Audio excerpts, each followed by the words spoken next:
Hello, welcome to this channel of the beardedeurofan, that's me. For today's episode I'm going to review the Swedish entry for Eurovision 2022, which has been represented by singer Cornelia Jakobs with the song Hold Me Closer. Talking about Sweden is talk about one of the heavyweights of the competition year after year. And the proof is that Swedish entries are usually songs with a lot of potential, with remarkable staging, and of course a lot of vocal extravaganza, like the one of Tuesday in last year's contest. These are normally entries with a fuel package, and this year will not be the exception for sure. Having said this, let's take a look at the chosen artists to carry the Swedish colors this year on the main stage of Turin.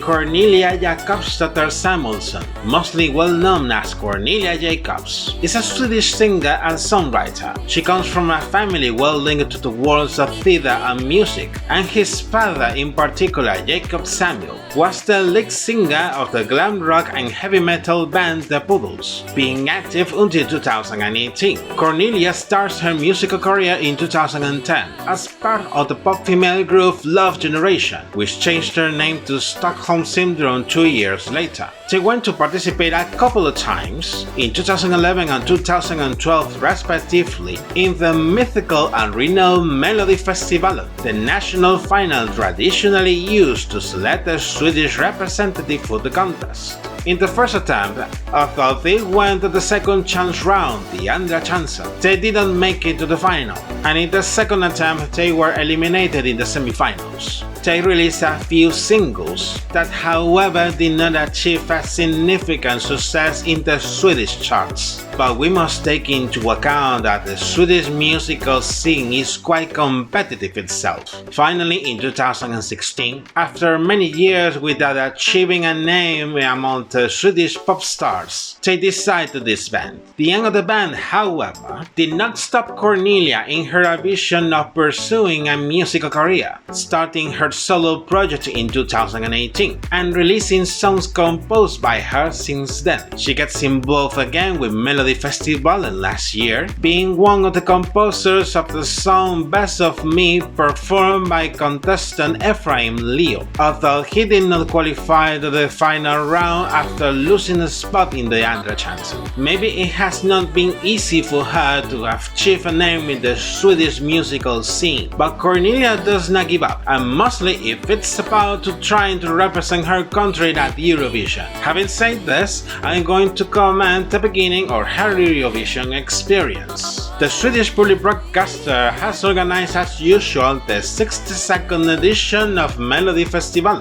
Between August and September of last year, the submission period was open for artists and songwriters to send their proposals, having received upon the deadline more than 2,500 entries. This number is quite overwhelming in fact, from which they will select 14 contestants, while 14 more contestants will be specially invited by the broadcaster, with a total of 28 contestants to take part in the competition as usual, being Cornelia one of the selected contestants from the open submission. I have to say that being selected from more than 2,500 artists is a huge achievement, as it's not an easy feat to do, taking into account that Melody Festival is one of the biggest television events every year in Sweden. A few changes they have introduced in this edition were that the previously named semifinals were renamed as hits, and the Andra Chansen, the well-known second chance round, was renamed as the semifinal, although the qualification procedure did not change at all. 2 contestants from each hit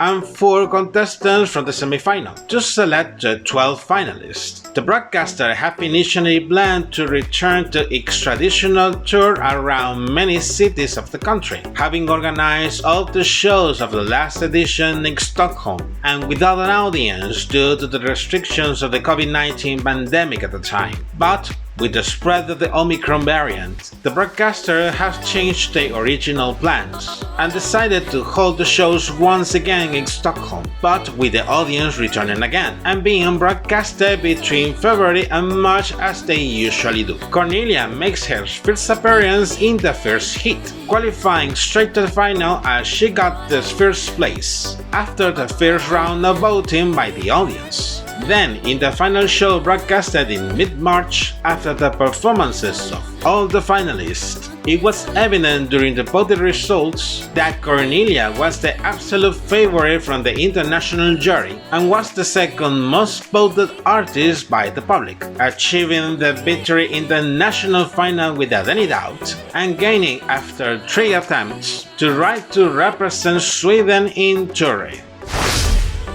A very painful and emotional breakup as it can be perceived. Now here comes the analysis according to what she has presented in her official music video, which rather than a music video, is the recording of her performance in the Swedish national final. It was totally expected that the melody would be a pop ballad. In the first verse or chorus, the string symphonies are quite outstanding, later joined by an electric guitar and synthesizers from the second verse, gradually increasing the intensity of the song, reaching its climax in the final chorus. Cornelia's voice is also remarkable through the song. That scratchy voice style she has fits perfectly with the sadness and melancholy she wants to transmit, with the goal that the listener could connect with her feelings as she sings. The lyrics talk about the emotional turmoil of a very difficult breakup. In fact, it's inspired in a very painful one for Cornelia, as she has commented herself, looking to describe her state of mind and body in those hard times for her. Reading the lyrics, you can perceive agitation, attempts to hold on to a relationship she doesn't want to end, and conformity with a situation she knows that will not change. Then, as I have commented before with other songs inspired by breakups in previous episodes, far from transmitting a specific message, it transmits a feeling and a state of mind.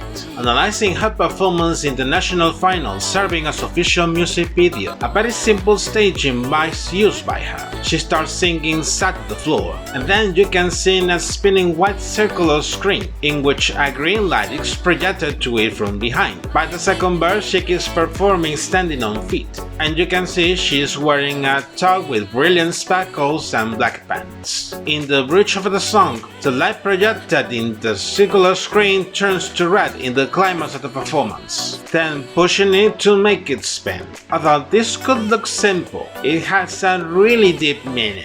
For me, it reflects both the state of the relationship and herself. It starts in green, so everything is going well at start, but the change to red represents that very moment in which the relationship is dying, and the spinning of the screen is associated with the combustion of feelings she is having, while she is conscious that everything is coming to an end. Making a summary of all the comments, the Swedish entry for this year is loaded with emotions. After winning the national final, she quickly became one of the big favorites to win the contest on Italian soil, but I did not have it too clear. I had to admit that it's a very strong and powerful song in terms of feelings. I did not get to connect with the song to think that it could really win, but probably achieving a very high position in the final ranking. About the staging in Turin, this will be technically identical from the national final, as they usually do. It was seen during the rehearsals. There will be a special focus into spotlights, especially during the bridge and the final chorus, where the climax of the song is reached. But apart from that, everything will remain exactly the same. This was seen in fact with her live performance in the second semifinal, with a heartbreaking vocal twist in the final chorus. In that sense, as one of the big favorites, she did not have faced problems to qualify to the final. During the counting of the votes at the grand final, a massive outburst of points from the juries put her in the second place, so the chances of winning were really high. Then, with the points of the televote revealed, she finished off in a very respectable 4th place. Another outstanding result for Sweden, remarking two facts with this result. First, Cornelia broke the record for the most absolute points received in a final for a Swedish artist. And second, she won the Eurovision Song Contest award, an award also achieved by Loreen and Robin Stenberg in 2012 and 2013 editions respectively. Now, after leaving her Eurovision experience, Cornelia has moved forward with her musical career, releasing a new single, looking to have herself a name among the big Swedish pop artists. It's also known that she is working in her debut studio album as a soloist, to be released very soon. So there are going to be more news from her, and possibly a tour. And you, what do you think about the Swedish entry for this year? Come on and leave your comments down below. I'm sure the discussion is really interesting. And this is it for today's episode. Before leaving, don't forget to like, subscribe to my channel, enable notifications, and follow me in my social media if you haven't done it yet. Take care and see you in the next episode. Bye bye.